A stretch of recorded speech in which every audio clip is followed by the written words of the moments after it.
टोना, ये देखो, ये जहर है जहर। अगर 5वें अंडे से भी बेटी निकली तो तुम अपनी सारी बेटियों को जहर दे देना और फिर मैं तुम्हारी शादी अमीर चिड़िया से करवा दूंगी। अरे वाह माँ, आपने तो बहुत अच्छा उपाय निकाला है। इन 5 से मेरी जान छूट जाएगी। हाँ। टोनी चिड़िया की शादी उसके पापा ने एक गरीब टोना से करवाई थी, परंतु टोनी चिड़िया इस शादी से बिल्कुल भी खुश नहीं थी। जैसे ही उसने पहला अंडा दिया था तो टोना ने उसे कह दिया था, देखो टोनी, इस अंडे से बेटा ही निकलना चाहिए। हमारे परिवार में किसी की भी बेटी नहीं है और यूं अगर मेरी बेटी हो गई तो मेरा सारा परिवार मेरा मजाक उड़ाएगा और ये मुझसे बर्दाश्त नहीं होगा, समझी। टोनी चिड़िया इस बात से बहुत परेशान हो जाती है और यूं कुछ समय बाद उसकी पहली बेटी होती है, परंतु वो अपने पति टोना को समझाती है, देखिए जी, क्या हुआ जो हमारी बेटी हुई है। बेटी तो घर की लक्ष्मी होती है। ऊपर वाले की कृपा से हमारे बेटे भी हो जाएंगे। यूं टोना उससे कुछ नहीं कहता, परंतु अब उसकी 4 बेटियां हो जाती हैं। टोनी चिड़िया की सास और उसका पति टोना अपनी बेटियों से सही व्यवहार नहीं करते थे। सुनिए सासू माँ, मेरी बेटियों को बहुत ज्यादा भूख लग रही है और घर में दूध भी नहीं है। प्लीज उनके दूध के पैसे दे दे। अरे क्या मैं फालतू हूँ जो तुम्हारी बेटियों के लिए दूध के पैसे दूं? और हाँ, मेरे पास फालतू के पैसे नहीं है, समझी। यूं टोनी चिड़िया बहुत उदास हो जाती है। उसकी 5 बेटियां बहुत ज्यादा भूखी थीं। उसी समय टोना भी आ जाता है। अरे सुनिए जी, आपकी बेटियां बहुत ज्यादा भूखी हैं। अगर दूध न मिला तो वो मर जाएंगी। मर जाती हैं तो मर जाएं, मेरी बला से। वैसे भी 4 बेटियां पैदा करके तुमने कौन सा एहसान किया है। यूं टोनी चिड़िया बहुत उदास हो जाती है, परंतु उसी रोज लूसी कबूतरी उसकी ओर आती है। अरे टोनी, ये देखो, मैं दूसरे जंगल गई थी, वहाँ से ये दूध लाई हूँ। काफी ज्यादा स्वादिष्ट है, तुम ये अपनी बेटियों को पिला दो।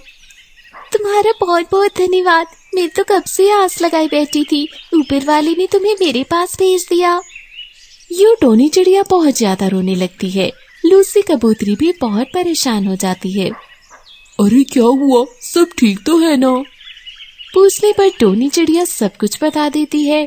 लूसी कबूतरी उसे तसल्ली देकर वापस चली जाती है। यूं टोनी चिड़िया वो दूध अपनी 4 बेटियों को पिलाती है, परंतु कुछ रोज बाद ही टोनी चिड़िया एक और अंडा देती है। परंतु जैसे ही उसकी सास और पति टोना को पता चलता है तो वे दोनों बहुत परेशान हो जाते हैं। अरे अब ये बात याद रखो टोनी, अगर इस अंडे से भी बेटी निकली तो मैं तुम्हें घर से निकाल दूंगा, समझी। बाप रे, अब मैं क्या करूं? अगर टोना ने मुझे घर से निकाल दिया तो मैं क्या करूंगी? यूं टोनी चिड़िया की सास भी अपने बेटे से कहती है, देखो टोना, इस बार अगर तुम्हारी पत्नी ने बेटा न दिया तो फिर मैं सारे परिवार में बदनाम हो जाऊंगी। मैं तो कहती हूँ कि इस अंडे को किसी चील को दे आओ। परंतु अगर उस अंडे से बेटा निकल गया तो हम पछताएंगे, इसीलिए मैं तो कहता हूँ हमें इंतजार करना चाहिए। परंतु सास चिड़िया तुरंत ही एक डिबिया लेकर आती है। अरे माँ, ये क्या है? ये देखो, ये जहर है जहर। जैसे ही तुम्हारे अंडे से बेटी निकलेगी तो मैं तो कहती हूँ कि तुम अपनी सारी बेटियों को दूध में जहर देकर मार देना। इस तरह तुम्हें उनसे मुक्ति मिल जाएगी। वाह माँ, आपने काफी बढ़िया उपाय निकाला है। हाँ, फिर इस तरह मैं तुम्हारी शादी किसी अमीर पक्षी से करवा दूंगी। बस अब तू उस अंडे से बच्चा निकलने का इंतजार कर।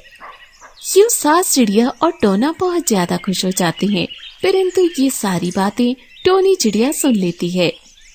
बहुत अच्छा हुआ जो अपनी बेटियों के लिए दूध मैं खुद ही लेकर आती हूँ, वरना तो अब तक मेरी बेटियाँ जहर वाला दूध पीकर मर ही जाती। वो यही सोचती है जब अचानक से ही उसका अंडा टूट जाता है और उसमें से टोनी चिड़िया की 5वीं बेटी निकल आती है। अरे ये क्या हुआ? ऊपर वाले ने तो मुझे 5वीं बार बेटी दी है। अगर सासू माँ और पति जी को पता चल गया तो वो तो मेरी सारी बेटियों को जहर देकर मार देंगे। मुझे तुरंत ही कुछ करना चाहिए। मुझे तो ये जंगल छोड़कर ही भाग जाना चाहिए। हाँ, यही सही रहेगा। यूं टोनी चिड़िया अपनी 5 बेटियों को साथ लेकर जंगल छोड़कर भाग जाती है। परंतु वहीं दूसरी ओर उसकी सास जैसे ही देखती है तो ना तो टोनी चिड़िया होती है और ना ही उसकी 5 बेटियां घर पर होती हैं। अरे टोना, ये देखो, तुम्हारी पत्नी तो 5 बेटियों को अपने साथ लेकर भाग गई है। लगता है उसने बेटी को जन्म दिया था, तभी वो भाग गई है। माँ, मुझे तो लगता है उसने हमारी बातें सुन ली थी जब ही वो भाग गई है। परंतु अच्छा हुआ है, अब मैं दूसरी शादी कर लूंगा। अब तुरंत ही मेरे लिए किसी अमीर पक्षी का रिश्ता ढूंढे। वहीं दूसरी ओर टोनी चिड़िया अपनी 5 बेटियों के साथ दूसरे जंगल आ जाती है। अरे, ये जंगल तो बहुत बड़ा है, परंतु यहाँ कौन मुझे अपने साथ रखेगा? मेरी बेटियों को तो काफी ज्यादा भूख लगी है। वो यही सोचती है जब वहाँ कालू कौवा आ जाता है, जिसके साथ दूध का डोल था, जो पक्षियों को दूध देने जा रहा था। अरे चिड़िया, तुम कौन हो और यहाँ कैसे आई हो? पहले तो मैंने तुम्हें कभी भी नहीं देखा। कवि भाई, मैं टोनी चिड़िया हूँ। मुझे मेरे पति ने घर से निकाल दिया है। मेरी 5 बेटियां हैं ये। इसी कारण मेरे पति ने मुझे और मेरी बेटियों को जहर देने की साजिश की थी, परंतु मैंने उसकी सारी बात सुन ली थी। प्लीज, मेरी बेटियां बहुत ज्यादा भूखी हैं। अगर आप मेरी बेटियों के लिए दूध दे दें तो आपका बहुत धन्यवाद होगा। हाँ हाँ, क्यों नहीं। मेरी अपनी दूध की दुकान है। मैं इस जंगल में और दूसरे जंगल में सभी पक्षियों को दूध बेचता हूँ। मेरा दूध बहुत ही खालिश होता है। ये लो, ये दूध तुम अपनी बेटियों को पिला दो। यूं कालू कौवा वो दूध टोनी चिड़िया को दे देता है। टोनी चिड़िया वो सारा दूध अपनी 5 बेटियों को पिला देती है। आपका बहुत बहुत धन्यवाद, परंतु प्लीज मुझे कुछ दिन के लिए रहने के लिए जगह दे दें। अभी सर्दी है, परंतु जैसे ही सर्दी का जोर खत्म होगा तो मैं अपने लिए और अपनी बेटियों के लिए घोंसला बना लूंगी। ठीक है टोनी, परंतु मेरी पत्नी गुस्से की बहुत ज्यादा तेज है। तुम उसकी बातों का बुरा मत मनाना। मैं तुम्हें अपने घर ले जाता हूँ। यूं कालू कौवा टोनी चिड़िया को अपने घर ले जाता है। अरे अरे, अभी किसे लेकर आ गए हो तुम? रोज ही किसी न किसी को लेकर आ जाते हो, परंतु ये तो पूरा परिवार है। देखो गोरी, ये टोनी चिड़िया है। आज से कुछ रोज तक ये हमारे घर ही रुकेगी। देखो टोनी, तुम मुफ्त में नहीं रहोगी, तुम्हें भी हमारे साथ काम करना होगा। फिर चाहे तुम सारा जीवन हमारे साथ रहो, परंतु तुम्हें मन लगाकर काम करना होगा। गोरी बहन, मुझे दूध से पनीर बनाने का काम आता है, मैं वो काम कर सकती हूँ। ठीक है टोनी, इस तरह तो हम और भी अमीर हो जाएंगे और फिर तुम अपनी बेटियों के साथ हमारे पास भी रह सकती हो। यूं अब टोनी चिड़िया कालू कौवे के साथ उसकी दूध की दुकान पर काम करती है और उसकी दुकान चलने लगती है। यूं कुछ ही समय के बाद कालू कौवे का वो घर बड़ा बन जाता है और पूरे जंगल में अमीर हो जाता है। टोनी चिड़िया की बेटियां भी अब बड़ी हो जाती हैं, वो भी उसी घर में खेलती हैं। परंतु वहीं दूसरी ओर टोनी चिड़िया की सास को उसकी दूसरी बहू घर से निकाल देती है। अरे जा बूढ़ी, जा यहाँ से, तेरे लिए मेरे इस घर में कोई जगह नहीं है, चल भाग इधर से।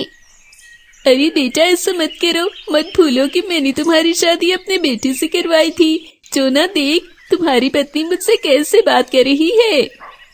अरे माँ, सही तो बोल रही है। चली जाए यहाँ से। आपकी बुढ़ी शक्ल देखकर तो मेरा बेटा भी डर जाता है। ऊपर वाले ने मुझे बहुत सुंदर बेटा दिया है। यूं सास चिड़िया वहाँ से चली जाती है। एक रोज कालू कौवे के घर बूढ़ी चिड़िया मांगने आती है। अरे चल चल, मेरे पास कुछ नहीं है। अरे कुछ दे दो, दो आने ही दे दो। चलती है या धक्के देकर निकालूं? परंतु इतने में वहाँ टोनी चिड़िया आ जाती है। अरे सासू माँ, आप? अरे टोनी, मेरी बेटी। यूं बूढ़ी चिड़िया रोने लग जाती है।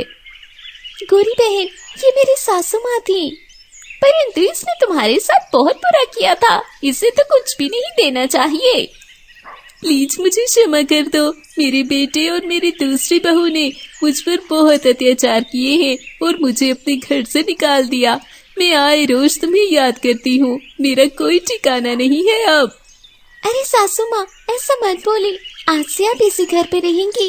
ये घर कालू कौवे और मेरी मेहनत से बना है। यूं वो चिड़िया अब टोनी चिड़िया के साथ रहती है। वो अब अपनी 5 पोतियों से भी बहुत प्रेम करने लगती है। सच कहते हैं, कि बुढ़ापे में बेटी ही सहारा बनती है।